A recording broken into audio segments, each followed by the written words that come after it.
बात कर लेते हैं पूर्वांचल की। देखिए बीपी गंगा 80 वोटर के हिसाब से पूर्वांचल में क्या होने जा रहा है जल्दी से आपको बताते हैं।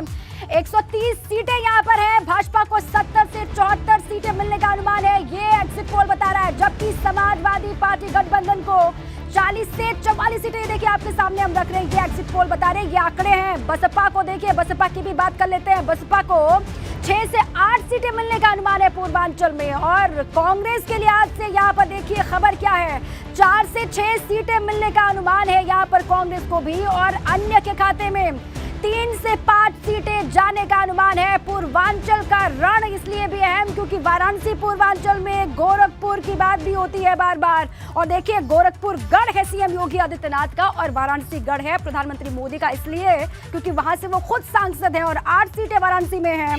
हमारे अलग अलग सहयोगी लगातार बने हुए ग्राउंड की तस्वीर, पब्लिक का जो एग्जिट पोल है वो आपको बताने के लिए। देखिए वाराणसी से नीतीश पांडे लगातार आपको हर एक जानकारी दे रहे हैं और मोहम्मद मोइन भी लगातार बने हुए प्रयागराज से, वो आपको जनता का हाल बताएंगे, उनका रिएक्शन बताएंगे। और देखिए मेरठ से बलराम पांडे लगातार मौजूद है। मेरठ से वो इसलिए क्योंकि अलग अलग हिस्सों में 7 चरणों में चरण दर चरण वो लगातार रिपोर्टिंग करते रहे, ग्राउंड की तस्वीर आपको दिखाते रहे, उनका भी रिएक्शन लेंगे।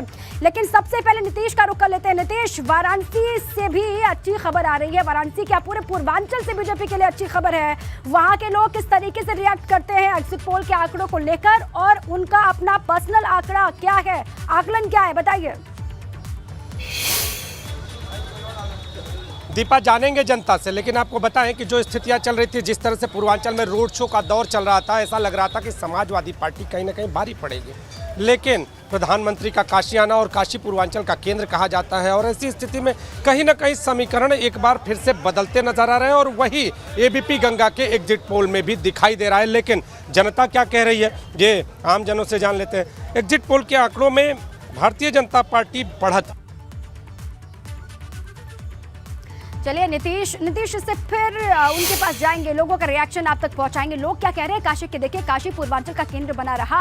अब नीतीश के पास लौटेंगे, उससे पहले मोइन का रुख कर लेते हैं। मोइन, प्रयागराज के लोग क्या सोच रहे हैं, क्या कह रहे हैं एग्जिट पोल के आंकड़ों को लेकर, वहां पर लोगों की मौजूदगी है, बातचीत कीजिए, उनका अपना जो आंकड़ा है, जो पोल है, वो क्या कहता है।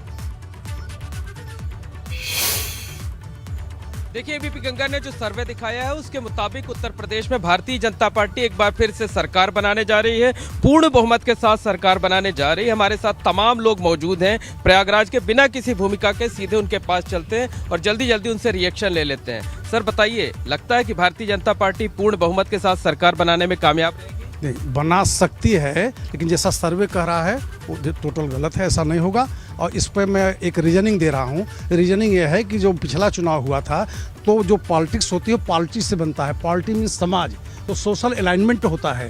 तो पिछले सोशल अलाइनमेंट फेल हो गया सपा बसपा का। और लोगों से जल्दी आप बताइए, आप सहमत हैं एग्जिट? बिल्कुल बिल्कुल, बीजेपी ही गवर्नमेंट, बीजेपी पूर्ण बहुमत से गवर्नमेंट बनाएगी और रहेगी। योगी जी के शासन काल में सब लोग सुरक्षित हैं। ठीक है, और भी लोग हैं, उनसे बात कर लेते हैं। आप बताइए, आधी आबादी का प्रतिनिधित्व यहाँ पर कर रही हैं, लगता है कि जो एग्जिट पोल है वो सही आएंगे? बिल्कुल बिल्कुल सही आएंगे, पर हमारा मुद्दा एक और भी है कि स्वास्थ्य को लेकर भी, जहाँ पे हॉस्पिटल्स वगैरह का भी है। जैसे यहाँ पे हमारे केशव प्रसाद मौर्य जी हैं और 2 हमारे MP आ रहे हैं, उससे इसके लिए नंदी जी और बिल्कुल। अभी तो हम एग्जिट पोल पर बात कर रहे हैं, बताइए वो कौन से फैक्टर हैं जो बीजेपी के फेवर में जाते हुए नजर आ रहे हैं? बेरोजगारी, लाभार्थी हमारा। जी आप बताइए। लाभार्थी सबसे बड़ा फैक्टर है इस समय। हाँ, फ्री राशन मिला हुआ। हाँ, फ्री राशन। आप बताइए, आपका क्या कहना है? गुंडा राज खत्म, भाजपा गुंडा राज खत्म हो गया यूपी से, एकदम खत्म हो गया, सारे माफिया। बताइए। हाँ बताइए, ये कानून और व्यवस्था और लाभार्थी, ये और पूर्ण बहुमत की सरकार भाजपा बनाए। आप बताइए, आप इत्तेफाक रखते हैं कि एग्जिट पोल जो एबीपी गंगा दिखा रहा है कि बीजेपी दोबारा सरकार बनाने जा रही है? जी देखिए, एग्जिट पोल, सभी एग्जिट पोल एक दिशा बता रहे हैं और एग्जैक्ट सीट तो नहीं कही जा सकती, लेकिन दिशा यही बता रही है कि सरकार भाजपा की बनने जा रही है। और मेरे ख्याल से 2 मुद्दे सबसे प्रभावी रहे, शहरों में शासन और गांव में राशन।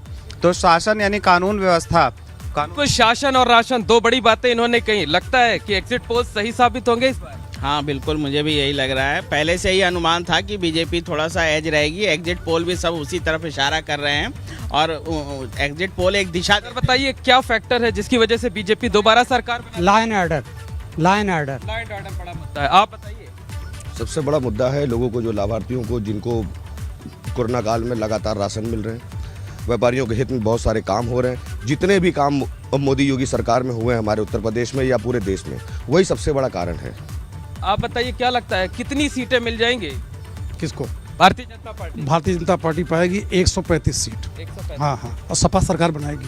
मतलब एग्जिट पोल गलत साबित एकदम गलत साबित होगा। क्यों कि आप हर जगह घट रहे हैं, पश्चिम से पूरब तक घट रहे हैं, आपके अगेंस्ट सब कुछ जा रहा है, आप गेन कहाँ कर रहे हैं? यू आर 10 मार्च का इंतजार करना पड़ेगा। आप बताइए क्या लगता है कि एग्जिट पोल सही साबित होंगे? नहीं, एग्जिट पोल सही साबित नहीं होगा, क्योंकि जो पश्चिम बंगाल का भी एग्जिट पोल ऐसा ही आ रहा था, लेकिन वहाँ ममता बनर्जी। लगता है कि बीजेपी दोबारा सरकार। बिल्कुल ठीक है मोइन, देखिए लोगों का अपना अपना रिएक्शन है, कोई सहमत है, कोई असहमत है, कोई कह रहा है कि बीजेपी वापसी करेगी, कोई कह रहा है कि कमाल कर जाएगी समाजवादी पार्टी। ये देखिए अपने आप में दिलचस्प हो चली है लड़ाई उत्तर प्रदेश की। आप तमाम सहयोगी रहिए हमारे साथ। बलराम आपके पास भी लौटेंगे, नीतीश एक बार फिर से आपका रुख करूंगी, लेकिन उससे पहले